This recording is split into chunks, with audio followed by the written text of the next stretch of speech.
ईद का त्योहार प्रेम और भाईचारे का प्रतीक है। नमाज के बाद देश में अमन शांति भाईचारा की दुआ के लिए उठे करोड़ों हाथ। आपको बता दें, अलीगढ़ शाहजमाल ईदगाह में 3 साल से नमाज को 2 शिफ्टों में अदा कराया जा रहा है ताकि ज्यादा भीड़ को नियंत्रित किया जा सके और किसी भी प्रकार की समस्या से बचा जा सके। हालांकि 2 शिफ्टों में नमाज होने की वजह से कुछ दिक्कतों का सामना करना पड़ा। प्रशासन ने ये कदम सुरक्षा कारणों के उठाया था। साथ ही ये सुनिश्चित किया गया है कि नमाज सड़कों पर न अदा की जाए, जिससे यातायात प्रभावित न हो और कोई अप्रिय घटना न घटे।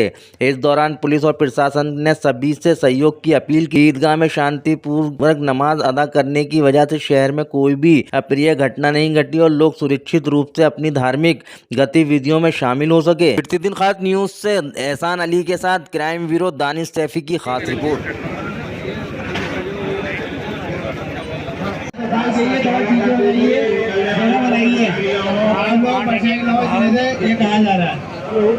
ये नमाज 7:45 बजे 8:45 को होगी, इसलिए आराम से इन लोगों को निकलने दीजिए। इसके बाद आप लोग एंट्री कर लीजिएगा।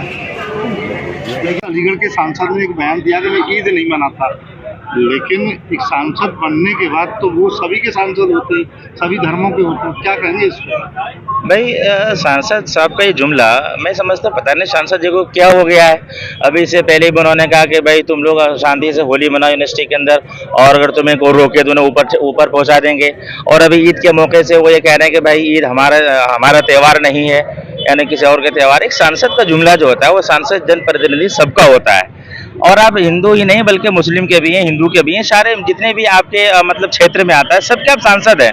तो इस तरह का जुमला बोल करके खुद आप अपनी मानसिकता को जाहिर कर रहे हैं कि आपकी मानसिकता क्या है।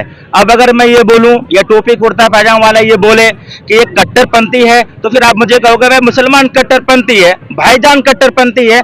कट्टरपंथी इसको कहते हैं जो एक समुदाय को टारगेट बनाकर के ये कहा जाए कि भाई ईद हमारा त्यौहार नहीं है। तुम्हारे कहने से क्या हो जाएगा? ये भाई ये तो शुरू से परंपरा चली भी आ रही है, ये तो मतलब जब से इस्लाम कायम हुआ उस वक्त से ईद मनाई जा रही है। आपके मानने न मानने से क्या हो जाएगा? ऐसे न मानने वाले कितने आए और गए, है ना। जिस तरह से मोदी जी ने लोगों को ईद दी, तमाम गरीब मुसलमानों किट बांटी है, और प्रधानमंत्री की लाइन अलग और अलीगढ़ के सांसद की लाइन अलग, क्या तो जाहिर सी बात है जब लाइन जब अलग है लेकिन सोच एक ही है। लाइन अलग, ये भी लाइन जाके वही मिल रही है। प्रधानमंत्री ने किट तो बांटा है, लेकिन एक तरफ किट बांट करके मोहब्बत का सौगात दे करके एक तरफ मुसलमानों को ये साबित करना चाह रहे हैं वक्फ बिल को ला करके कि हम तुम्हारा सफाया करना चाहते हैं। मैं साफ ये कह देना चाहता हूँ, मुसलमान के आइन के तहफ़्फ़ुज़ के लिए जो एक वक्फ बिल में तरमीम की करने की कोशिश की जा रही है, एक तरह से मुसलमान को मतलब यतीम करना हुआ। लेकिन हम लोग यतीम नहीं है। इंशाल्लाह आपका जो मैसेज है और आपका जो किट है बहुत अच्छा है, लेकिन ये किट अगर वक्फ बिल के ताल्लुक से अगर होता कि भाई अगर आप लोग इस बात को चाह रहे हैं कि वक्फ बिल में तरमीम न किया जाए तो कोई बात नहीं। अगर आप इस बात को मान लेंगे, पूरी मुस्लिम आबादी और पूरा हिंदुस्तान इस बात को आवाज उठा रहा है कि भाई इस बिल को वापस लिया जाए, तो आप आखिर मानते क्यों नहीं? आखिर इसमें आपका क्या फायदा है? जब सारे मुसलमान मिलकर कह रहे हो ये प्रॉपर्टी मुसलमानों की है और इस प्रॉपर्टी में गरीबों की, यतीमों की, बेवाओं का एक तरह सहारा होता है, मदद होती है, तो आपका किट बांटना एक तरह से लॉलीपॉप देना हुआ। मुझे ये सब चीजें पसंद नहीं है। समाज ये है कि उन लोगों को किस तरह की परेशानी का सामना करना पड़ा या नहीं करना पड़ा, प्रशासन की तरफ से क्या तैयारी है? देखिए, सबसे पहले तो मैं अपने शहर की आवाम को ईद उल फितर की बहुत बहुत मुबारकबाद देना चाहता हूँ। ये ईद का त्यौहार अल्लाह ताला ने रोज़दार को जो है इनाम दिया है। रोज़दार 1 महीना रोज़ा रखता है और आज उसके लिए बहुत खुशी का दिन है। और ईद का त्यौहार जो है प्यार, मोहब्बत, खुलूस और आपसी भाईचारे का त्यौहार है। जहाँ तक सवाल है प्रशासन की व्यवस्था का, तो नगर निगम पूरी तरीके से फेल है। नमाजी जिस रास्ते पर से गुजर कर आ रहे हैं वो सारे रास्ते टूटे हुए हैं, लाइटें बंद हैं, जबकि क्षेत्रीय पार्षद और सामाजिक लोग लगातार नगर निगम को बोलते रहे। सरकार की सिर्फ जो है अना इस बात की है कि नमाज सड़क पर ना हो। सवाल ये है कि हम उस हिंदुस्तान में रहते हैं जहां ईदगाह के आसपास हिंदू भाइयों के खेत हुआ करते थे, वो अपनी फसल कटवाकर ईद की नमाज की तैयारियां कराते थे। हिंदू भाई सड़कों को साफ करते थे ताकि मुसलमान वहां साफ सड़कों पर नमाज पढ़ सके। चूंकि सरकार ने भाईचारे को बिल्कुल खत्म कर दिया, एक ऐसी अना बना ली कि नमाज सड़क पर नहीं होगी। कोई भी आदमी सड़क पर नमाज जानकर नहीं पढ़ना चाहता। अगर कोई व्यक्ति लेट हो गया है तो वो अपनी जानमाज बिछाकर मजबूरी में सड़क पर नमाज पढ़ता है।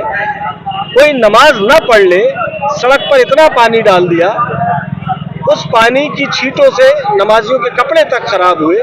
नगर निगम की व्यवस्था पूरी तरीके से फेल रही, नगर निगम पूर्ण रूप से असफल रहा। आपके चैनल के माध्यम से मांग है, क्योंकि हम सभी लोग समाज से हैं, हिंदुस्तान में सभी धर्मों के लोग एक दूसरे को त्योहार को प्यार मोहब्बत से मनाते आए हैं। आज फिर सभी से मांग करता हूं कि राजनीतिक दलों की बातों में ना आकर प्यार मोहब्बत और खुलूस के साथ ईद को मनाएं, भाईचारा कायम रखें। ईद की सभी को बहुत बहुत मुबारकबाद। विवादित बयान भी आए सामने ईद को लेकर के रोड पर नमाज पढ़ाएंगे तो कार्रवाई होगी, किस नजरिए देखते हैं? देखिए, मैंने बताया ना, ये सिर्फ समाज का बंटवारा करना चाहती है। राजनीतिक पार्टियां जो सत्ता में है वो समाज का बंटवारा करना चाहती हैं कि अगर ईद की नमाज सड़क पर पढ़ेंगे तो कार्रवाई करेंगे। कोई भी आदमी सड़क पर नमाज नहीं पढ़ना चाहता, और अगर नमाज सड़क पर पढ़ भी रहा है तो किसी को आपत्ति नहीं होनी चाहिए।